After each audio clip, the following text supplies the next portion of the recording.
অন্যদিকে আফরিন একা বসে আছে বাসর ঘরে। এখনো আসপিন আসে নাই।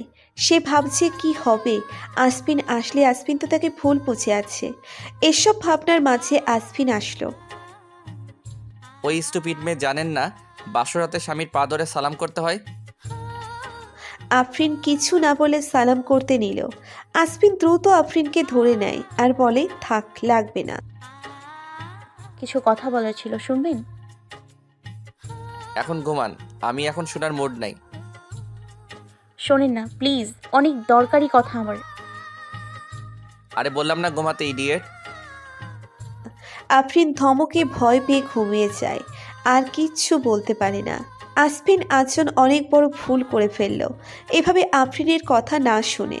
হয়তো সামনে এমন কিছু হতে পারে যাতে আফরিনের কথা আর না শুনতে পারে। নিয়তি তো আর কেউ জানে না। আসপিন যখন দেখলো আফরিন ঘুমিয়ে গেছে, তখন উঠে চুপচাপ আফরিনের গলায় কি যেন পরিয়ে দিল আর হাত ধরে বলল, আমি জানি তুমি কি বলবে। এটাই তো যে তুমি রামিনকে ভালোবাসো, আমাকে না। এই কথা বিশ্বাস করো প্রিয়তমা, আমি সইতে পারবো না। সকালবেলায় পরিবেশ অনেক সুন্দর হয়। সূর্যের লাল আভা পুরো আকাশ ছড়িয়ে থাকে। তখন দেখতে অনেক ভালো লাগে। পাখিরা কিচিরমিচির করে শব্দ তোলে। এই সময় এই ব্যস্ত শহর ব্যস্ত থাকে ঘুমে। সারা রাস্তা থাকে ফাঁকা, ঠান্ডা ঠান্ডা বাতাস বয়ে যায় তখন মনের কোণে। শান্তি অনুভব হয়। আফরিনের আগে ঘুম ভেঙে যায় আসফিনের। সোজা চলে যায় ওয়াশরুমে ফ্রেশ হয়ে এসে কাউকে না বলে চলে যায় অফিসে। আফরিনের ঘুম ভাঙে তার কিছুক্ষণ পর। কারো কলের শব্দে না দেখেই কল রিসিভ করে আফরিন। যদি সিনথিয়াকে বাঁচাতে চাও, আমার বলা জায়গায় তাড়াতাড়ি চলে আসো। আর হ্যাঁ, কোনো রকম চালাকি করলে সিনথিয়াকে আমি মেরে ফেলবো। একা আসবে। হ্যালো, কে বলছেন আপনি? আর আজে বাজে কি সব বলছেন? বাহ, জানো এত তাড়াতাড়ি ভুলে গেলে আমাকে। হাই, এখন কি হবে? তুমি আমাকে কিভাবে ভুললা? তোমার বাচ্চার বাবা আমি।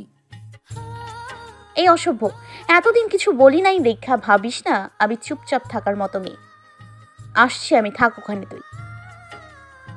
এটা বলে আফরিন তাড়াতাড়ি করে ফ্রেশ হয়ে রেডি হয়ে নিল আর একাই বেরিয়ে গেল। আফরিনকে একা বের হতে দেখে লিয়া আর ভাবে আফরিন এই সময় একা কোথায় যাচ্ছে। আর কিচ্ছু না ভেবে সোজা কল লাগায় আসফিনকে। গোডাউনে পৌঁছে রামিমের নাম ধরে ডাকছে আফরিন। আফরিনের ডাকের সামনে এসে হাজির হয় রামিম। আফরিনকে দেখে রামিম রীতিমতো শকড হয়ে যায়। আফরিন পুরো গেট আপ চেঞ্জ করে আসছে আজ।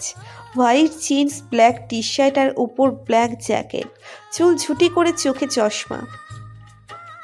কি ভেবেছিলি রামি আমি তোকে ভয় পাই, তাই না? আরে পাগল লোক, তোকে কে ভয় পায়? হ্যাঁ, সিনথিয়া কোথায় আগে বল। বাহ, পুরো বাঘিনী হয়ে এসেছো। জান, I lot your bloody attitude.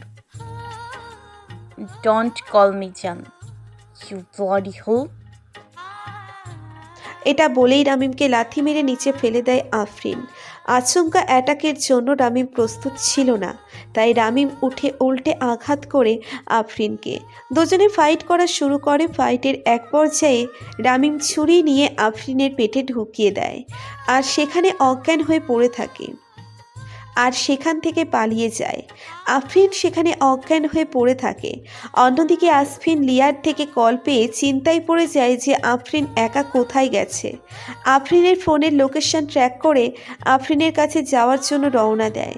এদিকে সারা রাত রামিম বাসায় না ফেরার জন্য চিন্তায় পড়ে যায় রামিমের বাবা মা। কিন্তু সিনথিয়া মোটেও চিন্তা করে না রামিমের জন্য, কারণ সে রামিমের সত্যিটা জানে।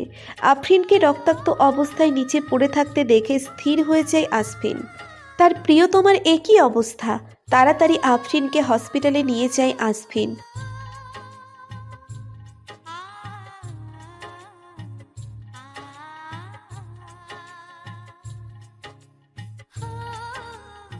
কি বলছেন আপনি? ডক্টর, একজন পেশেন্টের লাইফের আগে আপনার কাছে পুলিশ রিপোর্ট করা বেশি জরুরি? প্লিজ আপনি চিকিৎসা শুরু করুন, I beg you.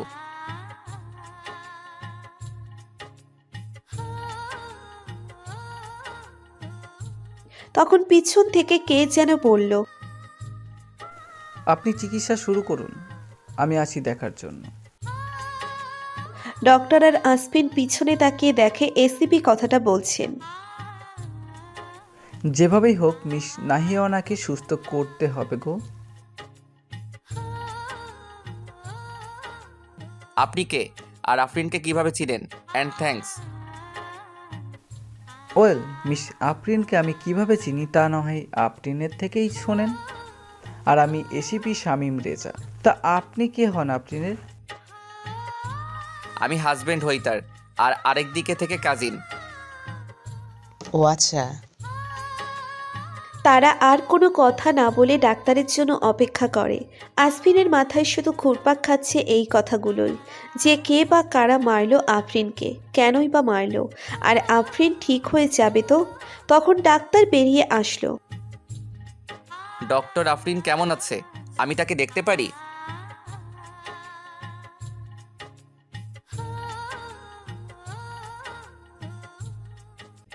R or baby কেমন আছে?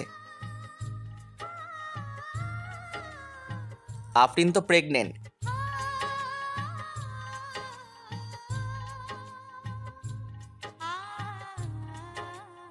আসফিনের মনে হচ্ছে ঘোরের মধ্যে আছে।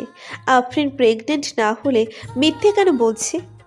অনেকক্ষণ হয়েছে সে আফরিনকে কেবিনে শিফট করা হয়েছে। আফরিনের জ্ঞান ফিরতে সে অনুভব করলো কেউ তার হাত ধরে বসে আছে। চোখ খুলে দেখলেও সে আর কেউ নয়, আসফিন। আসফিনকে দেখে আফরিন অবাক হলো। আসফিন কিভাবে জানলো আফরিন কই? আফরিনকে তাকাতে দেখে আসফিন বলল, কেমন আছো আফরিন? ভালো আছি। আপনার এই অবস্থা কেন? আমি অনেক ভয় পেয়ে গেছি। আফরিন, তোমাকে ওই জায়গায় একা ওই অবস্থায় পড়ে থাকতে দেখে আমাকে বলবে ওখানে কি হচ্ছিল? মানে আমি কিছু বলার আগে এসিপি নক করে কেবিনে ঢুকলো। এখন কেমন লাগছে তোমার Mahiyana? I am perfectly fine sir, don't worry. But Nahiyana, তুমি কাজটা ঠিক করলে না, বুঝলা? আমাদের না জানি রাহিমের আস্তানে যাওয়া উচিত হয় নাই তোমার।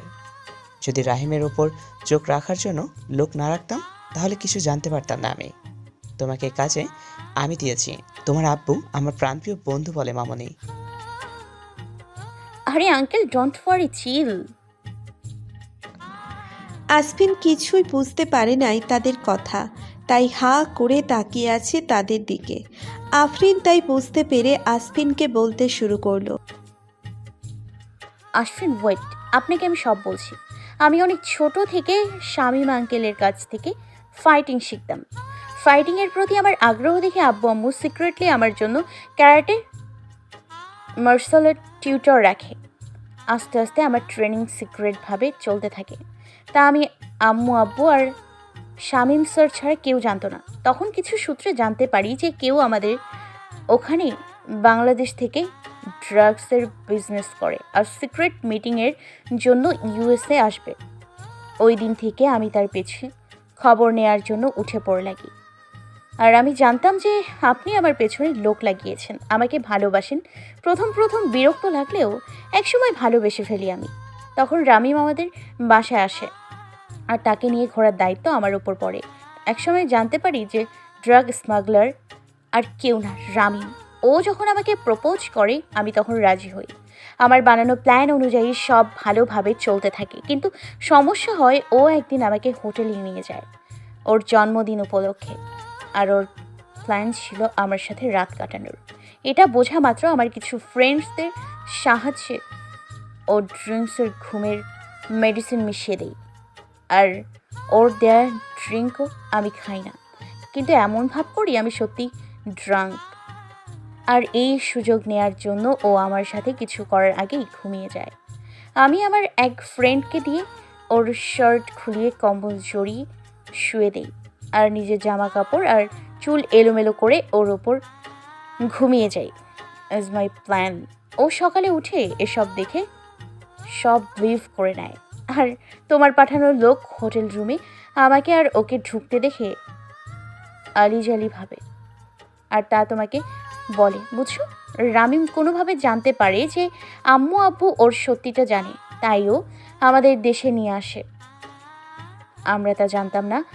ও ওর সাথে আমাকে নেয় আর আম্মু আব্বুকে অন্য গাড়িতে পাঠায়। আমার আম্মু আব্বুর গাড়ির ব্রেক ফেল করে তাদের অ্যাক্সিডেন্ট করে মেরে ফেলে।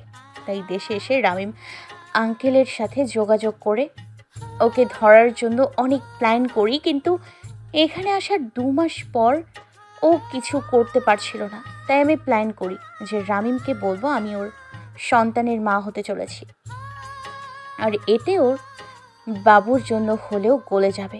কিন্তু না, এমন কিছু হয়নি। ও আগেই রুমে সিসিটিভি ক্যামেরা লাগিয়ে রেখেছিল আমার উপর নজর রাখতে, তাই এত নাটক করা লাগছে। বাট আমি অবাক তখন হই যখন জানতে পারি আমি তোমার সাথে শত্রুতার জন্য ও আমার সাথে এত নাটক করছে। গায়ে হলুদের দিন সব জানা যায়, সিনথিয়াও সব জেনে যায়। তাই তো আমি সিনথিয়া মিলে প্ল্যান করি ওকে হাতে নাতে ধরবো। সিনথিয়ার বিয়ে হয়নি রামিমের সাথে, ওটা নাটক ছিল। ওখানে নকল রেজিস্ট্রি পেপার ছিল, আর ওই প্রেগনেন্সির কিটটা আগেই অন্য কেউ ইউজ করেছিল। ওটা এনে আমি জাস্ট নাটক করি রামিমকে দেখানোর জন্য। আজ সকালে যখন রামিম আমাকে কল করে বলে সিনথিয়াকে মেরে ফেলবে, কোনো কিছু না ভেবে ছুটে চলে যাই আমি ওখানে। আমি বোকামিটা করি।